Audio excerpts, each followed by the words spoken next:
We're ready. Good? Okay. Thank you all very much. It's my pleasure to welcome you here this morning. I'm Margaret Kulo. I lead WWF's Global Finance Practice. Really happy that you've decided to join your day with us here, Start Finance Day here with WWF. It's also, if you'll notice, it's also Africa Day here in the WWF Pavilion. So you'll see a number of the WWF staff with these fantastic local garb that was put together by our local team, and we're very happy that you've decided to start our day here. We good on sound? Okay, good. Okay. So private finance, we're here to have a great panel discussion on transition. And private finance is really going to be a critical piece of the transition. And having transition plans in place is a very important way to move finance. In order to keep 1.5 alive, we need to move the money. And if you don't know where you're going, every road looks like a good one. So having a clear target, a 1.5 target, having emissions by 2030, getting to net zero by 2050 is clearly the direction. Transition plans can help set the road. It also helps to clarify how to finance into the transition, because it's not just about ensuring that portfolios are decarbonized, although I assume we will talk about a little bit about that today as well. It's also how you get money into the transition, and especially this being an Africa COP here in the WWF Pavilion today, we're celebrating Africa Day. We especially want to be mindful that we also need money to finance the transition, significant energy sector transition, transportation sector transition, and in Africa, we're looking at significant challenges for adaptation just for the climate impacts that are hitting already. So we need transition plans to help set the direction for finance. It's also great that we've seen a discussion among the regulators of the importance of transition plans. We've seen a lot more discussion of sector transition plans, country by country. We've seen a lot of financial institutions also demanding more clear, better sector transition plans in order to help drive finance in the right direction. I hope we hear a little bit about that today. We also want to hear a little bit about nature, because we need nature as a store of carbon. We need nature as an adaptation mechanism. We need nature to build resilience, both for our economies and for our societies.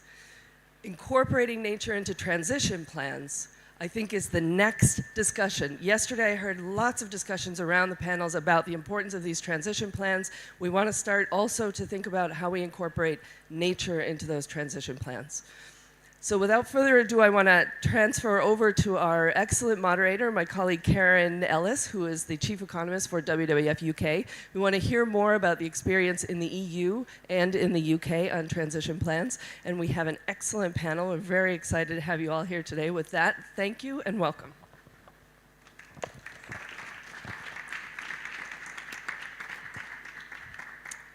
Thanks very much, Margaret, and welcome to everyone. Thank you for coming today at such an early hour as well. It's much appreciated.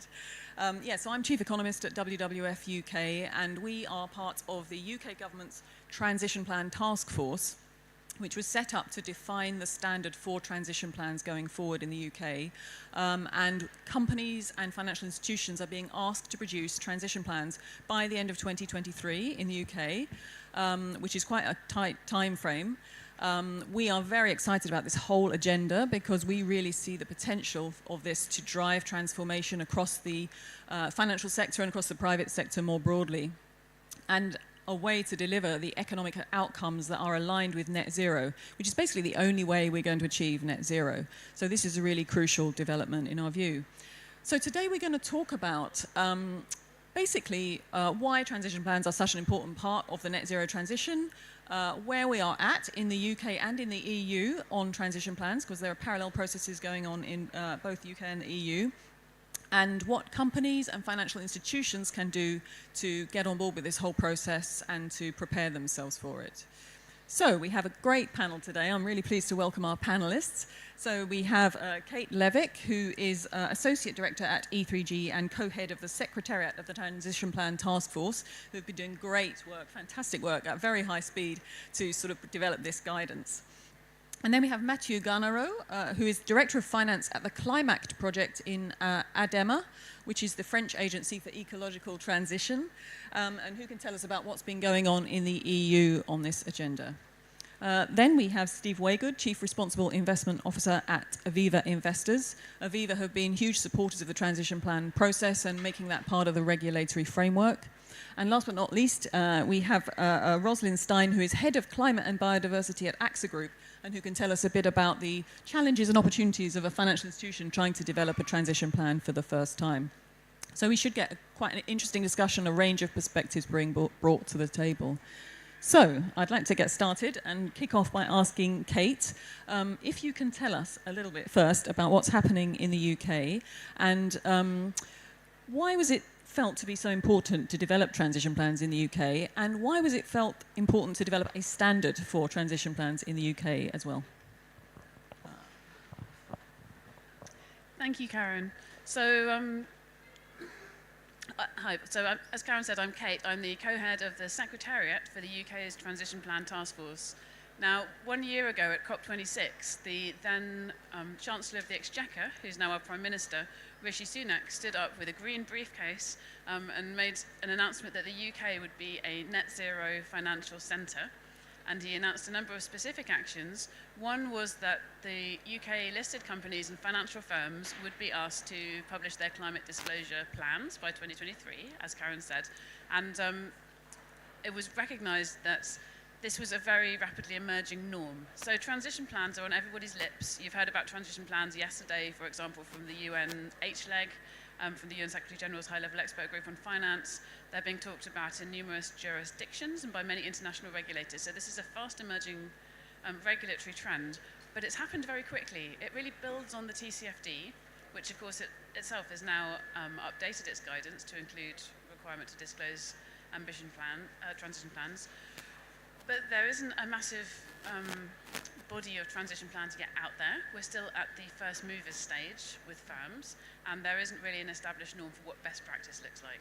So that's what the Transition Plan Task Force was set up to create, was a gold standard sort of template for what a good transition plan looked like.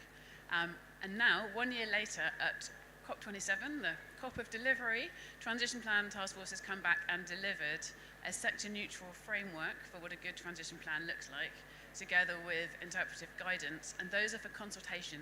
They were launched yesterday. There'll be a side event about it shortly after this as well in the UK Pavilion, for those who want to come and see more. And it's open for consultation through into February. We really want to hear from stakeholders around what they think about these before they're finalised mid-next year.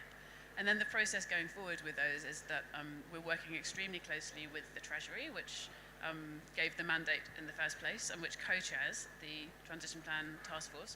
We're also working very closely with the Financial Conduct Authority, which is the regulator that will set specific requirements for the financial firms and listed companies, and the regulator will have regard to the TPT's work when it then puts in sort of new regulatory expectations into its handbook for firms.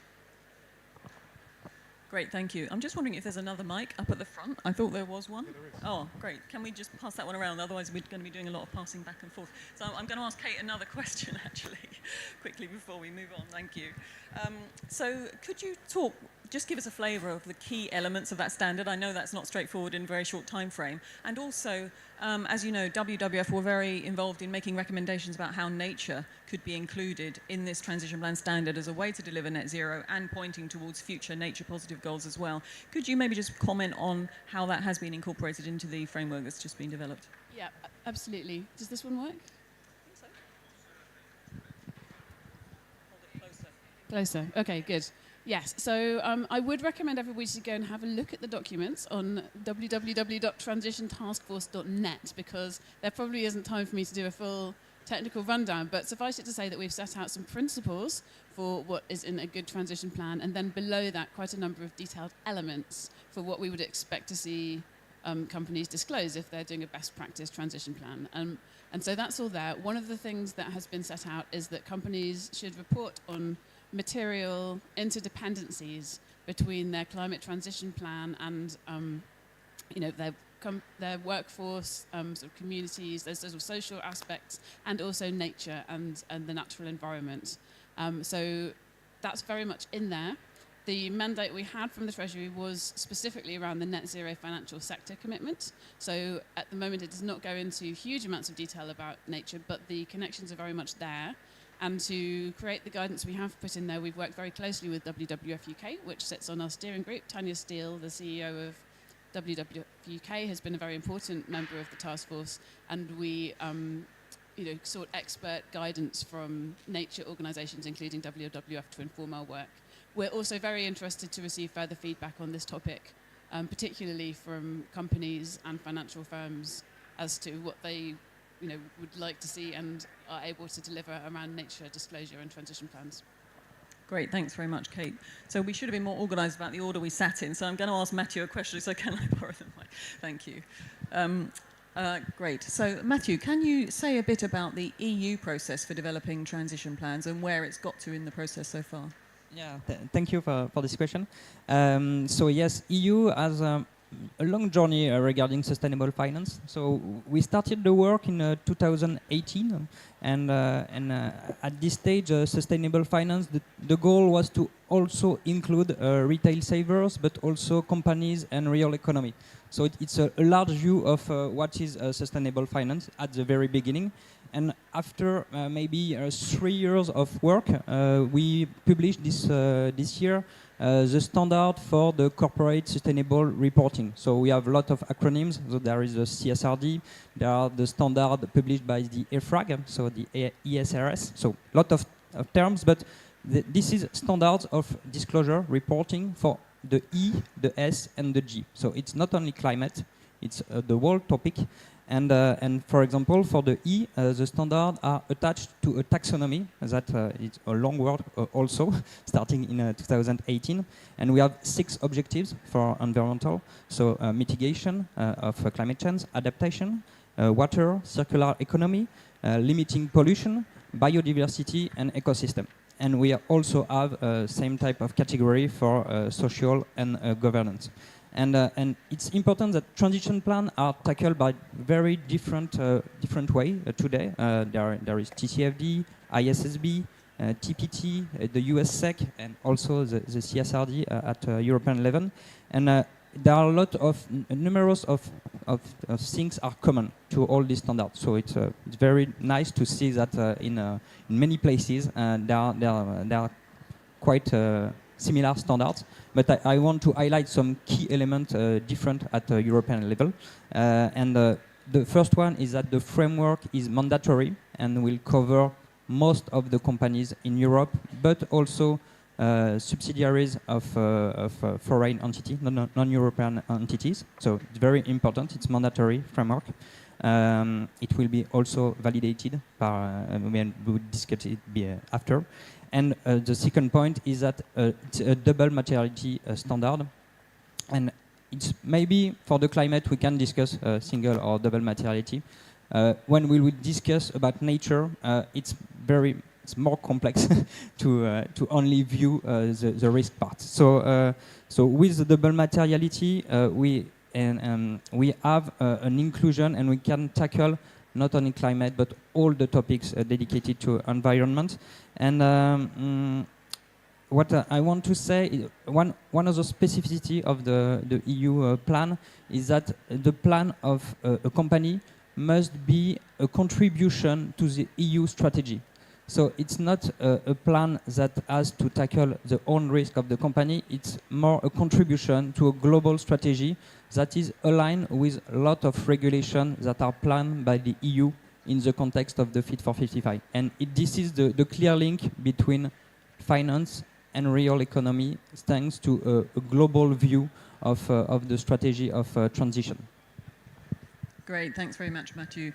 So it's great to see progress being made in both the UK and the EU. We're hoping to promote a race to the top in terms of ambition and great outcomes. So very interesting to see the similarities and some differences between the two. So I'm going to move over to Steve now. Steve, Aviva was one of the first, I think, companies to produce a transition plan back last year, I believe, so a really early mover. Could you comment on the reason why Aviva saw that as such a valuable thing to do, the value to the business of the information that's been generated, and why Aviva supported this being a regulated approach? Thank you so much, Karen, for that question. Now, it's a huge pleasure to be here, and I'd just like to commend WWF on a brilliant pavilion. I've been walking around, and the space that you've built is just brilliant for conversations like this. So I know it takes a lot of work, and there's a big team behind you, so, great job. The reason why we are such huge fans of the Transition Plan Task Force goes back about 2 decades, actually. Some of you will remember the Carbon Disclosure Project. For those of you that don't, it was created in 2000, 2001. Some of you who helped create it alongside people who were at Morley, who hosted the first ever meeting, and you were there, James Cameron. So the CDP was created in the first place because of a market failure. Governments hadn't told companies, when it became obvious that they should have done, that they needed to be disclosing carbon data. So that was 2 decades ago. Then we had in 2015 the advent of the TCFD, and I should declare an interest, I've been on that since the beginning. But we were in 2012 asking the Bank of England, as Aviva, asking the Bank of England to actually produce that TCFD framework. Now, when we built TCFD, it was voluntary. I'm really pleased it's becoming mandatory. But it had to talk about risk, climate risk, all the way through. Not climate change. It's actually quite hard to find in the original guidance the phrase climate change. It's all physical risk, transition risk, climate risk. And whilst there is a strategy section, the TCFD should really have had an element that said, and you now need to transition to a Paris-aligned future. How are you going to do that? But because the G20 wouldn't approve that, it doesn't. So what the UK is currently doing is correcting that gap. A little bit late in the day, maybe too late, let's hope not. But what my fear is that the UK government might think that in telling companies to disclose a transition plan, that that's enough, and it isn't.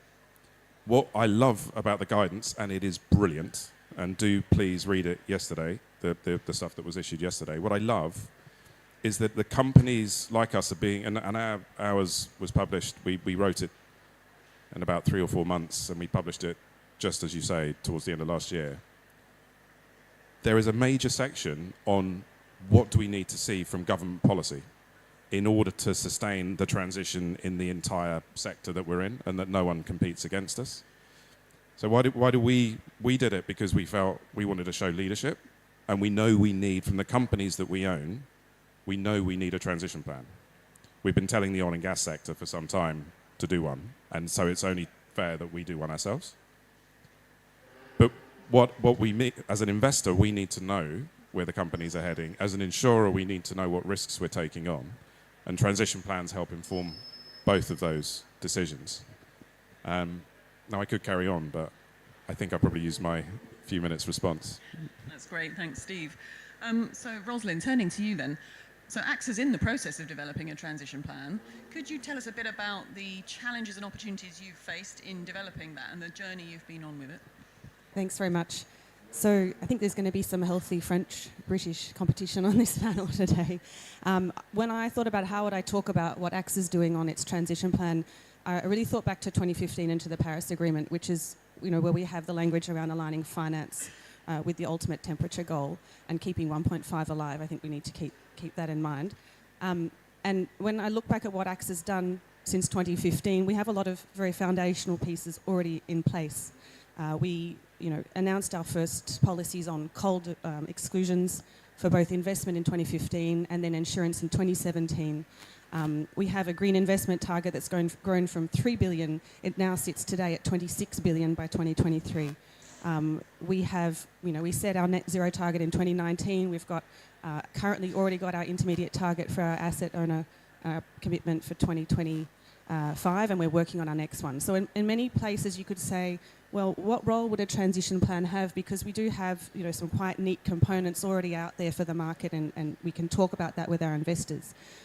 There's sort of two main reasons for us that really frame what we're doing around a transition plan today. The first is we have two financial institutions on the panel today, is that it's clear that we are expecting and needing this from real economy actors, because that will inform the decisions we make both as an investor but also as an insurer. And so we must be exemplary in the demands we make of others, and we must help lead the way. So that's why that's a really important and strong priority for AXA, like for Aviva today.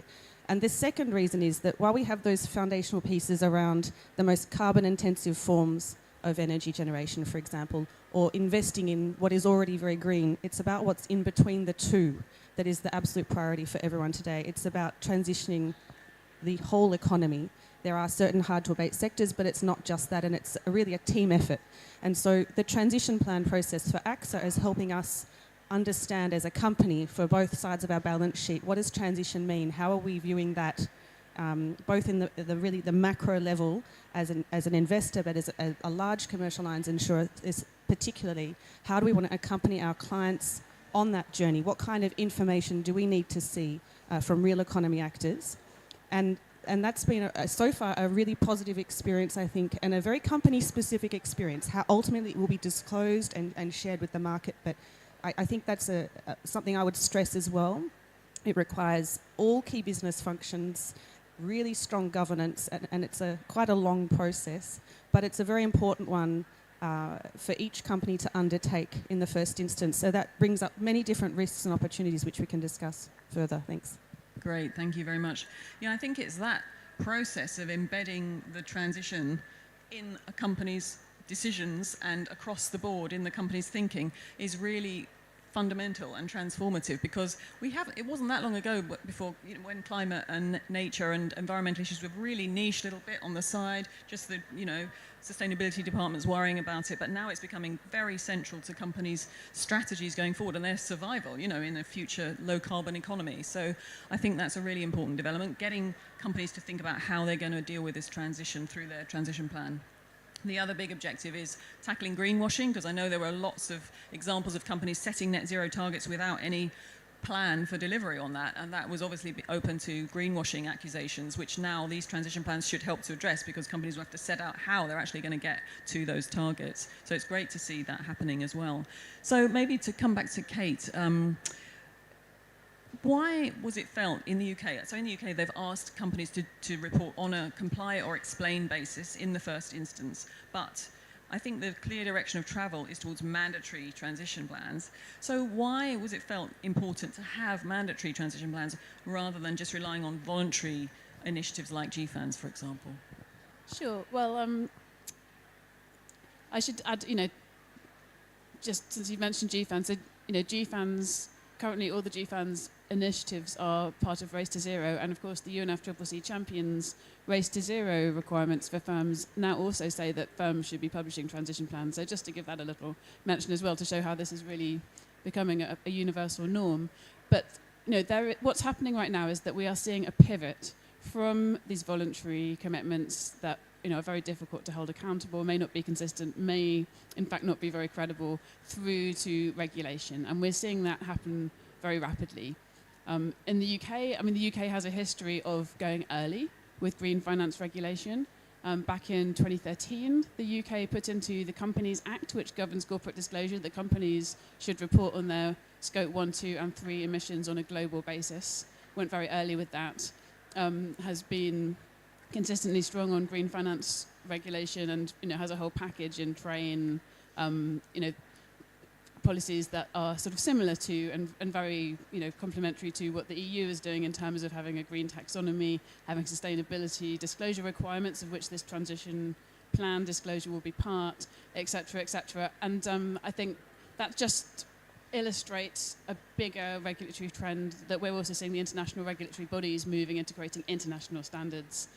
What the TPT does, we would expect over time to be seen as a jurisdictional approach that could be replicated by other countries, could potentially have elements of it taken into international standards. And in that context, we have the International Sustainability Standards Board working with the TPT, both on its steering group and on its delivery group.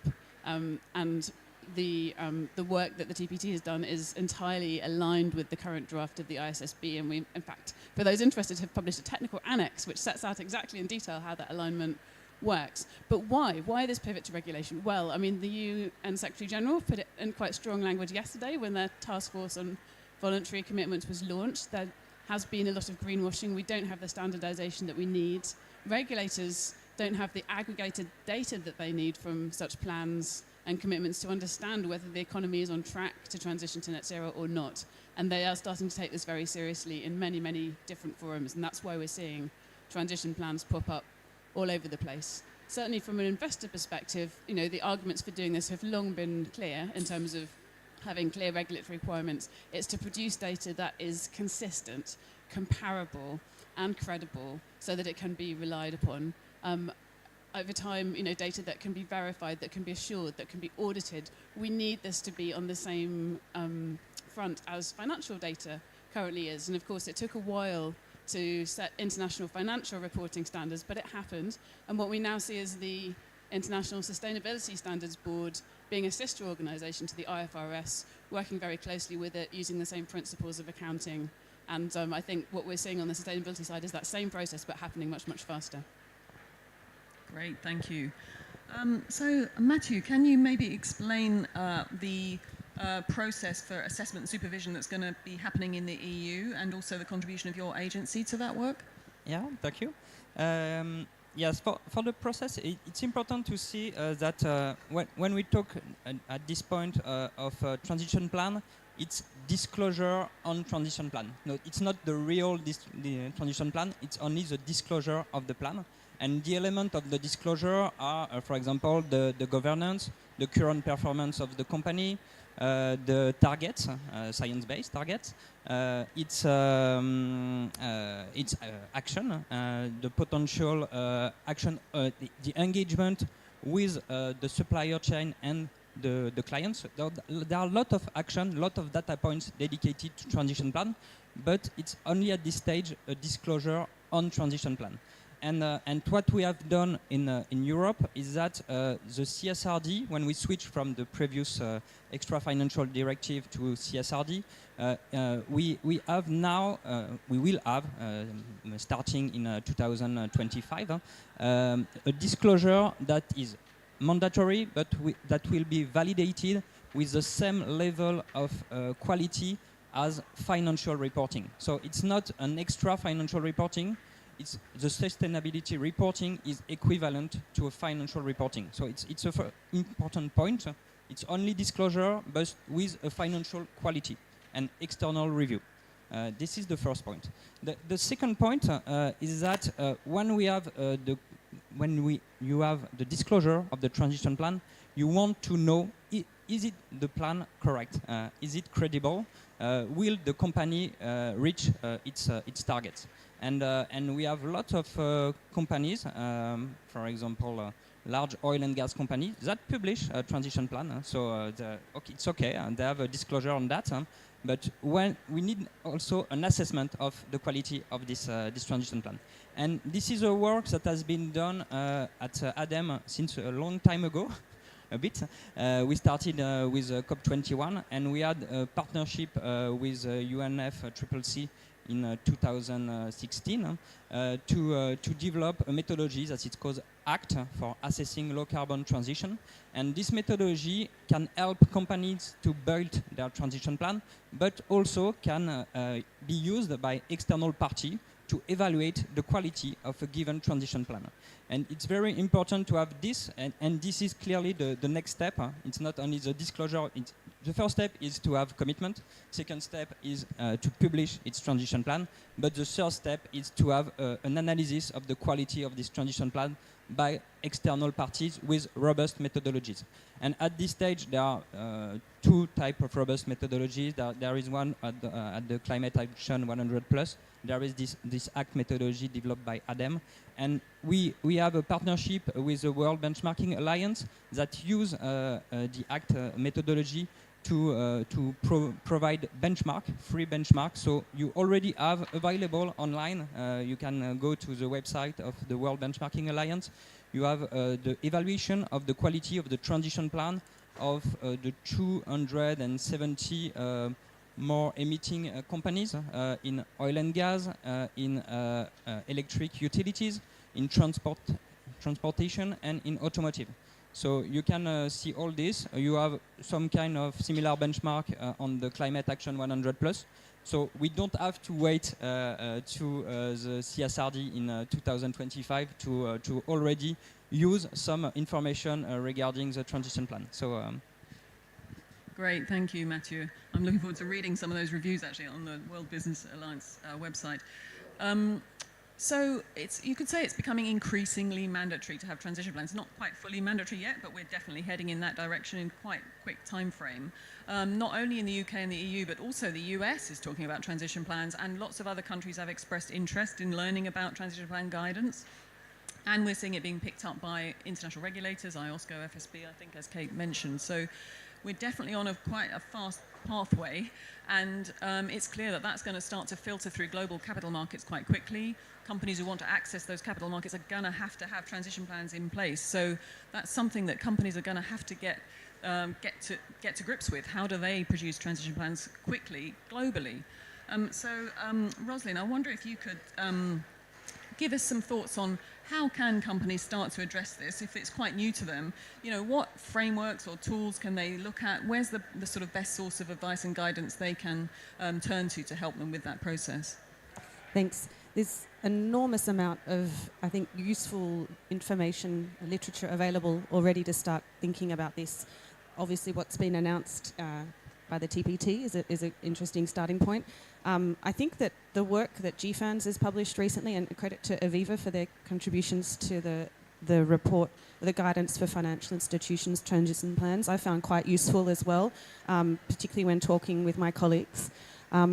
There's other sources as well that can be consulted. Naturally, the TCFD is a really important starting point, and trying to understand too, like, how do you fit the transition plan piece into your TCFD reporting recommendations as well. It's still something I'm thinking about myself. CDP has some fantastic guidance as well, and for EU headquartered companies looking at what's being done at an EU level and understanding how that framework fits together and what's expected in the draft standards as well. For EFRAG that have been working on is also extremely important, because there's quite specific data points from the disclosure end that would need to be included. So there's an enormous amount of information really available to start thinking about what it could mean.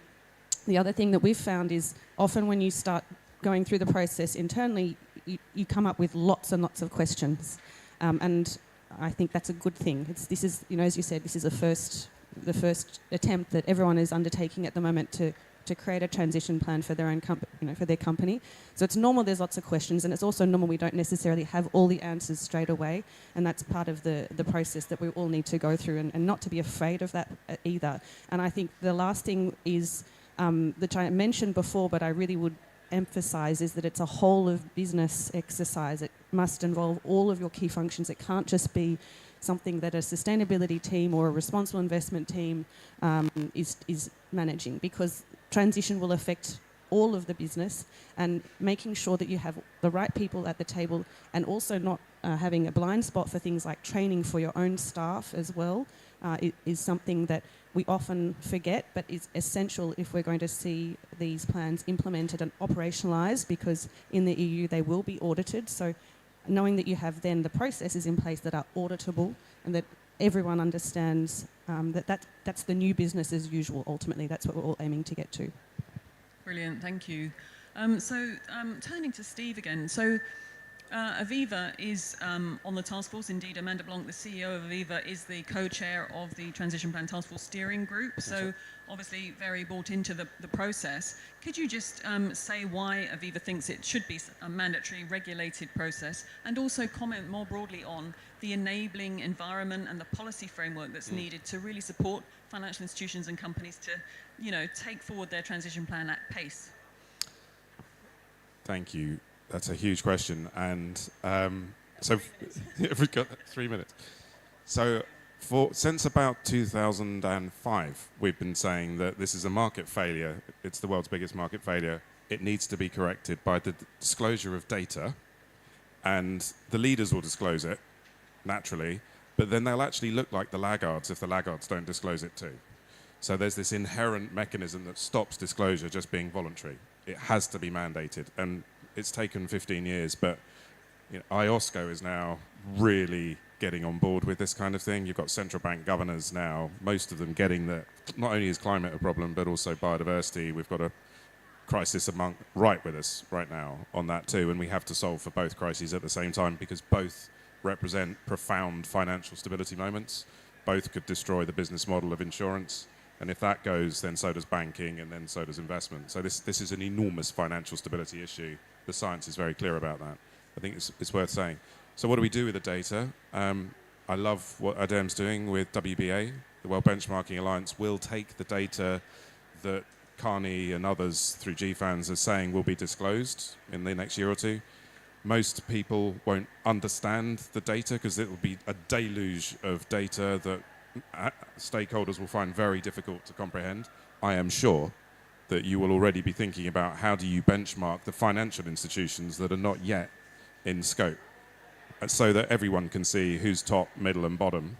And then I would hope that over time GFANZ will start really focusing on those that are at the bottom. And please don't just focus on divestment and portfolio intensity. Make sure it's about engagement first, because otherwise we just throw our rubbish over the fence and someone else has to deal with it and they won't care. And also the other unintended consequences on emerging markets. It would be a huge negative impact on them.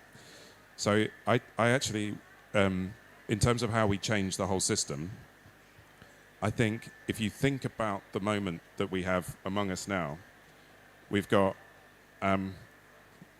James. Can I really want James to hear this, because I think in terms of how we influence the entire process, the real economy is banked, underwritten and capitalized by the three pillars of finance. We in turn are supervised by finance ministries and the regulators within them. They in turn work with international standard setters and then international forums for national regulation, all of which are mandated by the G20 and the G7. The UNFCCC doesn't control that. It has no mandate to do that. They turn up, they're interested, they speak, some of them, but they are not here concerned that this institution is going to change what they do at all. Yet, if we are going to deliver the Paris Agreement, everything they do needs to be rethought through the lens of climate risk and climate change. So in the stock take next year, we need Article 2.1c to consider this, the international financial architecture, and then we need the stock take to say where the gaps are, and there are huge institutional gaps. We also need to say where the work programs are deficient, and most of them are, demonstrably, because the implied temperature change of the stock markets is between 3 and 3.5 degrees.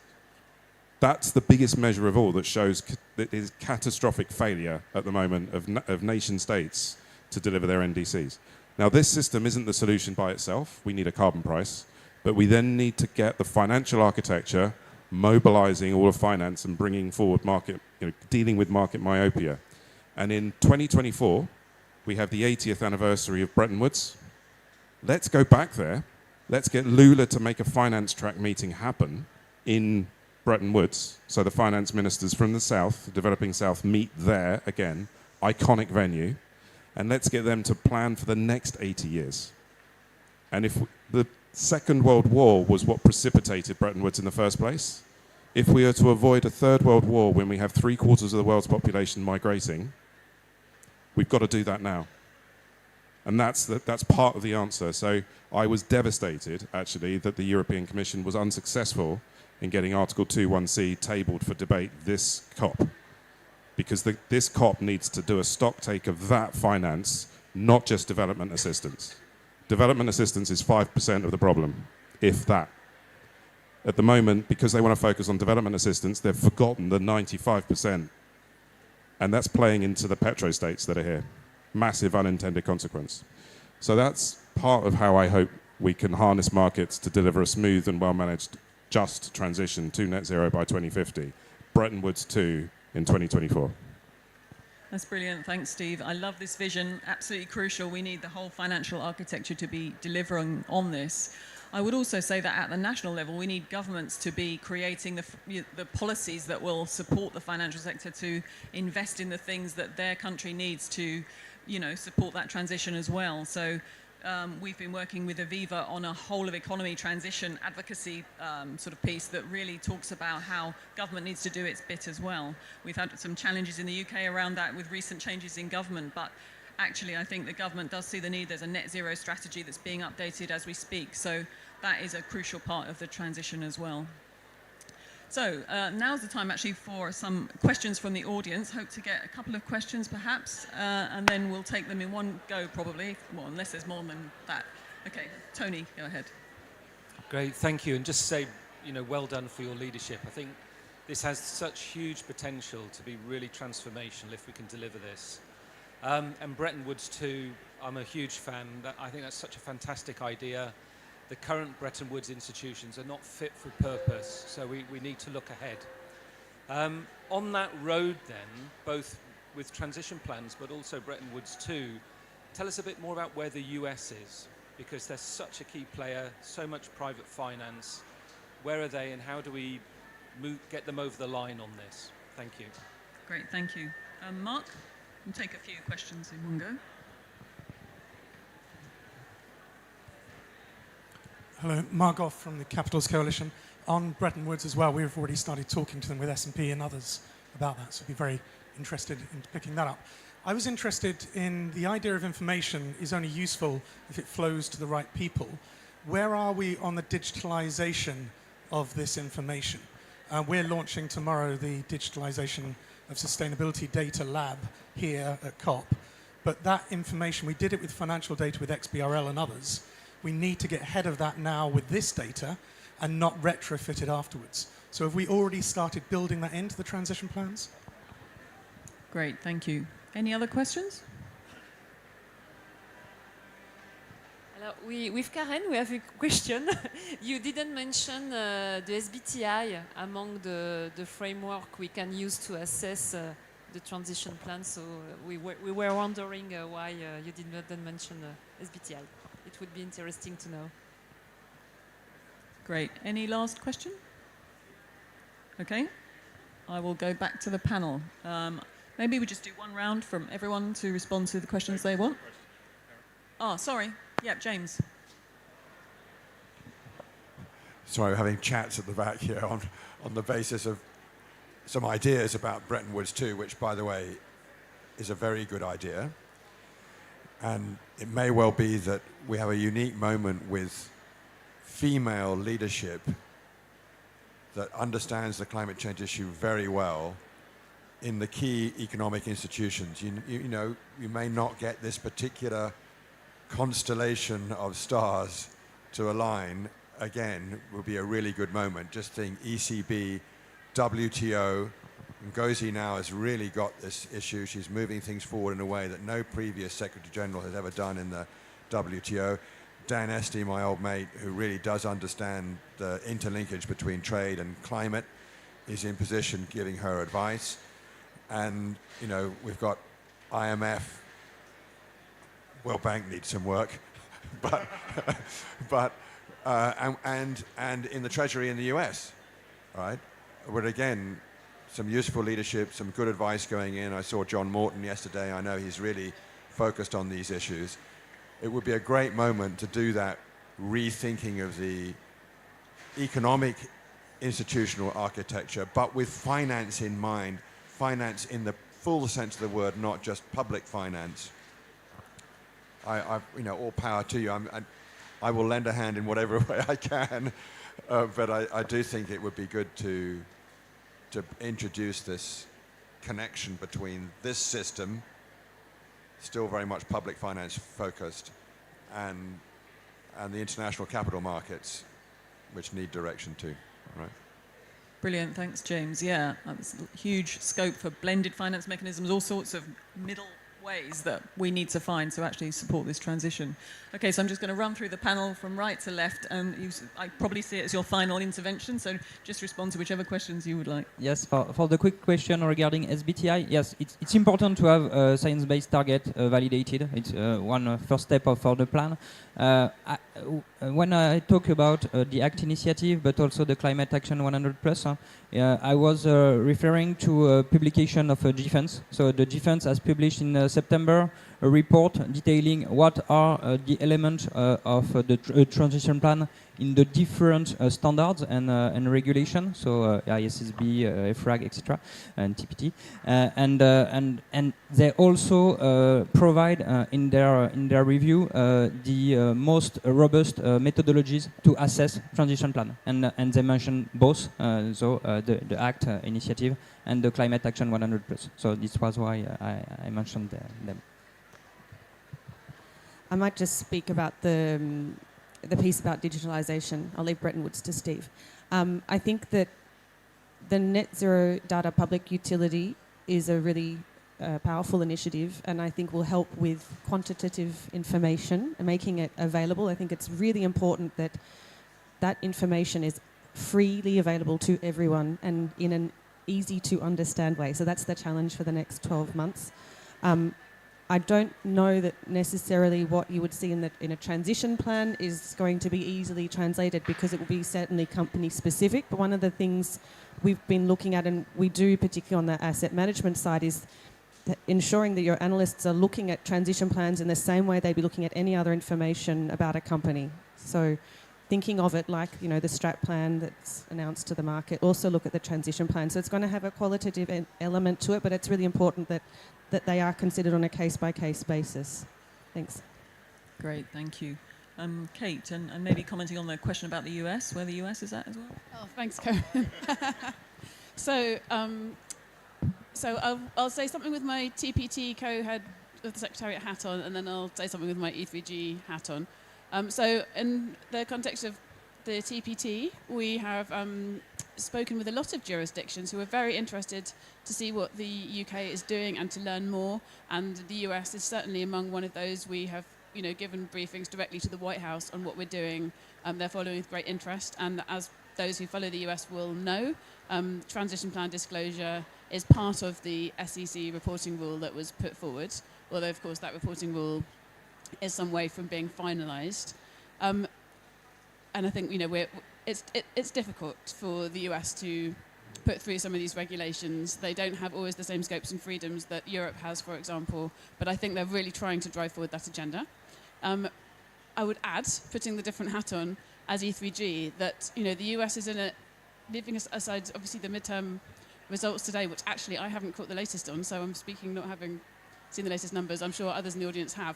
But you know, the US today has done an absolutely astounding job domestically with the Inflation Reduction Act in putting forward an amazing package that could basically transform the US economy. I think we would like to see it be slightly more collaborative when it comes to reforming the international institutional architecture in some of the ways that Steve was talking about. So I think there's great awareness, for example, of the need to finance transition in developing countries, but not necessarily looking at the same sort of collaborative solutions with existing institutions that others are working on. The World Bank leadership was mentioned earlier, and, you know, that's one issue, but also just, you know, working together with other countries in international forums to get these international rules that we need to change financial flows and mobilize large-scale private finance into emerging and developing economies. Okay. So on a couple of the questions, and then I'll go to what James was saying. Fan of SBTI, full stop, like it. We're not far enough on digitisation, and XBRL, we need to make sure that institutions like S&P, Bloomberg, etc. can just suck the data out automated. Otherwise, everyone is going to have to replicate all the labour. Where are we on the US? In July 2024, we should still have Biden and Kerry and Yellen. And I know that Kerry is up for the Bretton Woods conversation if the SEC permits it. And I know that Yellen has said that she is up for the conversation, but there is obviously the complexity around the D10 and the trade issues. So I don't want to kind of underestimate how difficult that is. But if we host it in Bretton Woods again, and Lula hosts a finance track meeting there, and then you've got COP29, which might be Australia, you've got a kind of geopolitical moment that we can see arriving that we could use. Now, we're talking about transition plans here. What we miss is a finance transition plan. If we're going to finance the transition, we first need to transition finance. How? What's the plan? It's huge. It's about $500 quadrillion of capital out there. How are we going to transition it so it's supplying the few trillion a year that we need, which, put that way, doesn't sound so challenging. I mean, it is incredibly challenging. We need like 50 times what it costs to put a man on the moon and rebuild Europe in the next decade. Actually, that's what the indices are telling us. So we need a global financial transition plan created at Bretton Woods.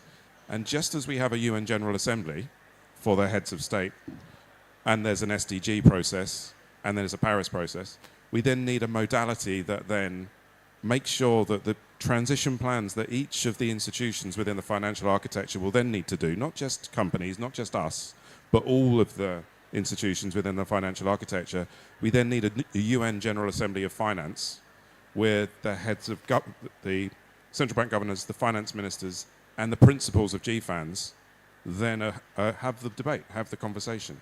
Are we on track to managing a smooth and just transition by 2050? So what we have at the moment is a lack of vision in global governance. We have the world's biggest ever market failure. We need to raise our game and recognize the UNFCCC cannot harness markets because it does not have the mandate and the UN doesn't, unfortunately.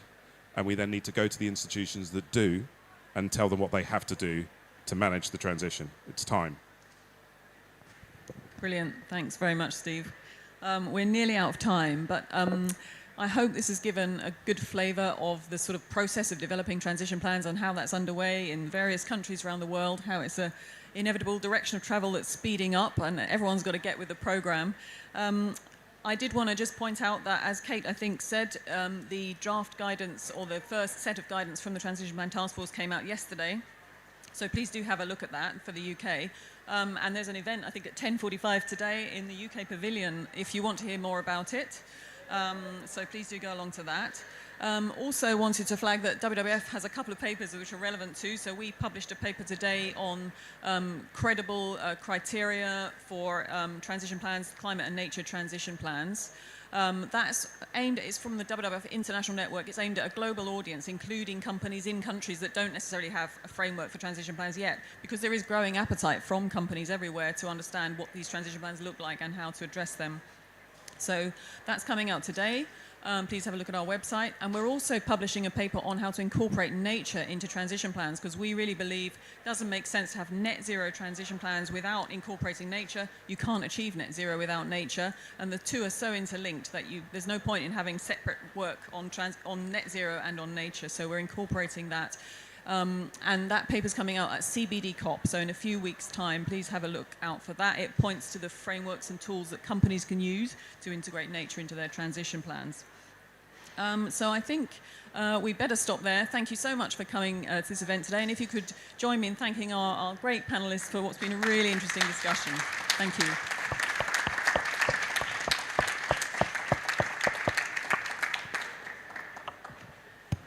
Please help yourself to drink some coffee, because we know refreshments are a short supply, so please help yourself. And pastries.